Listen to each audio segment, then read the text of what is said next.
श्रीक्षेत्रपति श्री जगन्नाथଙ୍କର ଆଜି ପବିତ୍ର ରଥଯାତ୍ରା। ନିଜ ଜନ୍ମବେଦୀକୁ ରଥାରୂଢ ହୋଇ ଯାତ୍ରା କରିବେ ମହାପ୍ରଭୁ ଶ୍ରୀ ଜଗନ୍ନାଥ।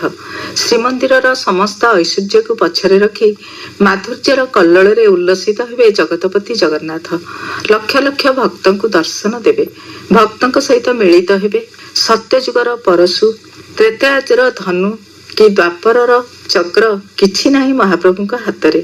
ରହିଛି ମାତ୍ର ଦୁଇଟି ପ୍ରସାରିତ ବାହୁ, ଯେଉଁ ବାହୁରେ ଧନୁ ଧରିବାର ଆବଶ୍ୟକତା ନାହିଁ କି ରଥ ଦଉଡ଼ି ଧରିବାର ସଂକଳ୍ପ ନାହିଁ। ଅଛି ଖାଲି ଏକ ପ୍ରେମମୟ ଆହ୍ୱାନ।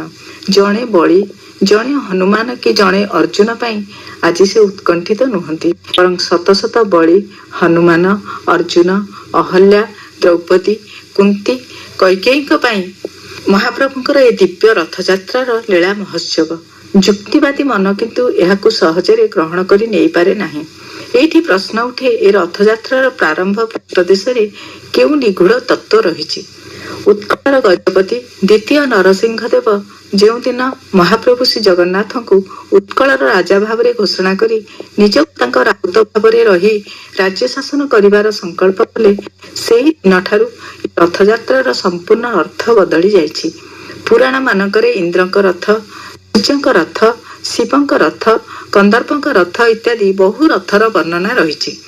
ପୃଥିବୀର ବିଭିନ୍ନ ଦେଶରେ ରାଜା ତଥା ସାମନ୍ତ ସମାଜ ମାନଙ୍କର ରଥ ରହିଥିବାର ସୂଚନା ମିଳେ।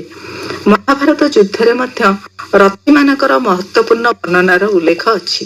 ଯେପରି ପରମ ପୁରୁଷ ଶ୍ରୀକୃଷ୍ଣ ଅର୍ଜୁନଙ୍କ ରଥର ସାରଥୀ ସାଜି ଏକ ମହତ୍ୱପୂର୍ଣ୍ଣ ଭୂମିକା ଗ୍ରହଣ କରିଛନ୍ତି, ସେହିପରି ବ୍ରାହ୍ମଣର ଅଭିଶାପରେ କର୍ଣ୍ଣଙ୍କର ରଥର ଚକ ଭୂତଳଶାୟୀ ହୋଇଛି। ରାଜା ଋତୁପର୍ଣ୍ଣ ନଳଙ୍କ ଠାରୁ ରଥଚାଳନା ବିଦ୍ୟା ଶିକ୍ଷା କରିଛନ୍ତି। ଏମିତି ବହୁ ବର୍ଣ୍ଣନା ରହିଛି। ଏଥିରୁ ଅନୁମିତ ହୁଏ ଯେ ଯୁଦ୍ଧ ଏବଂ ଶାନ୍ତି ଉଭୟ ସମୟରେ ରଥ ଏକ ମହତ୍ୱପୂର୍ଣ୍ଣ ଯାନ ଭାବରେ ବ୍ୟବହୃତ ହୋଇଥାଏ। ରାଜାମାନେ ରାଜ୍ୟର ବିଭିନ୍ନ ସ୍ଥାନକୁ ରଥାରୋହଣ କରି ଯାତ୍ରା କରି ପ୍ରଜାମାନଙ୍କର ସୁଖ ଦୁଃଖ ବୁଝିଥାନ୍ତି। ସେହି ପରମ୍ପରାକୁ ଉଜ୍ଜୀବିତ କରି ରଖିବା ପାଇଁ ହୁଏତ ମହାପ୍ରଭୁଙ୍କର ଏ ରଥଯାତ୍ରାର ପ୍ରଚଳନ ବିଧି। ସମଗ୍ର ଉତ୍କଳର ରାଜା ରତ୍ନ ସିଂହାସନରେ ବିରାଜମାନ ହୋଇତ ଦେଶର ଶାସନ କାର୍ଯ୍ୟ ସମାପନ କରିପାରିବେ ନାହିଁ। ପ୍ରଜାମାନଙ୍କର ଦୁଃଖ ସୁଖକୁ ପ୍ରତ୍ୟକ୍ଷ ଭାବରେ ଅନୁଭବ କରିପାରିବେ ନାହିଁ।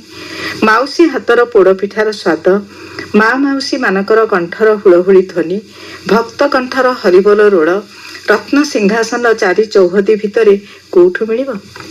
ରାଜା ଭାବରେ ସାଧାରଣରୁ ସାଧାରଣ ପ୍ରଜାଟିଏର ହାରି ଗୁହାରି କୋଉଠି ପହଞ୍ଚି ପାରିବ ରତ୍ନବେଦୀରେ? ରାଜାର କର୍ତ୍ତବ୍ୟ ସମ୍ପାଦନ ପାଇଁ ତ ମହାପ୍ରଭୁଙ୍କର ଏ ଘୋଷ ଯାତ୍ରା। ଭକ୍ତ ଈଶ୍ୱରଙ୍କର ପ୍ରତି ଯେତିକି ଆକୃଷ୍ଟ, ଈଶ୍ୱର ମଧ୍ୟ ସଦାଚାରୀ ଭକ୍ତ ପାଇଁ ସେତିକି ବ୍ୟାକୁଳ।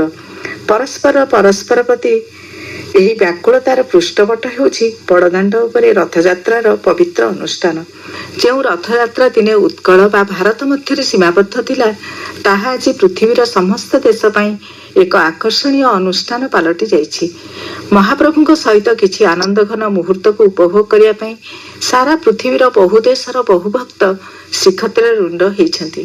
ନିଜ ନିଜ ଦୃଷ୍ଟି ଅନୁସାରେ ଏହି ପ୍ରତୀକଙ୍କୁ ଯିଏ ଯାହାର ବିନା ଦ୍ୱିଧାରେ, ବିନା ପ୍ରଶ୍ନରେ, ବିନା ଯୁକ୍ତିରେ ଆପଣେଇ ନେଇଛନ୍ତି। ଏହା ହିଁ ଶ୍ରୀ ଜଗନ୍ନାଥଙ୍କ ରଥଯାତ୍ରାର ମୂଳ ଭିତ୍ତି। ମହାପ୍ରଭୁ ଶ୍ରୀ ଜଗନ୍ନାଥ, ଶ୍ରୀ ବଳଭଦ୍ର ଓ ମାତା ସୁଭଦ୍ରା ନିଜ ନିଜର ଦିବ୍ୟ ରଥରେ ବିଜେ କଲା ପରେ ଗଜପତି ଆସନ୍ତି। ମହାପ୍ରଭୁଙ୍କୁ ଚନ୍ଦନ ପାଣି ସିଞ୍ଚନ କରି ସୁନା ଖଡ଼ିକାରେ ଓଳେଇ ଦେଇ ପରିଶୁଦ୍ଧ କରିବାକୁ ତାଙ୍କ ରଥ। ଉତ୍କଳ ଗଜପତି ନିଜର ସମସ୍ତ ଅହଙ୍କାର ଭୁଲି ଜଣେ ସାଧାରଣ ବ୍ୟକ୍ତି ପରି ଝାଡୁ କରନ୍ତି ମହାପ୍ରଭୁଙ୍କ ଦିବ୍ୟ ରଥକୁ। ଏଇ ତ ଆମ ସଂସ୍କୃତିର ବିଶେଷତ୍ୱ, ଭକ୍ତ ଏବଂ ଭଗବାନଙ୍କ ଭିତରେ ଥିବା ସମ୍ପର୍କର ଦିବ୍ୟ ପରିପ୍ରକାଶ।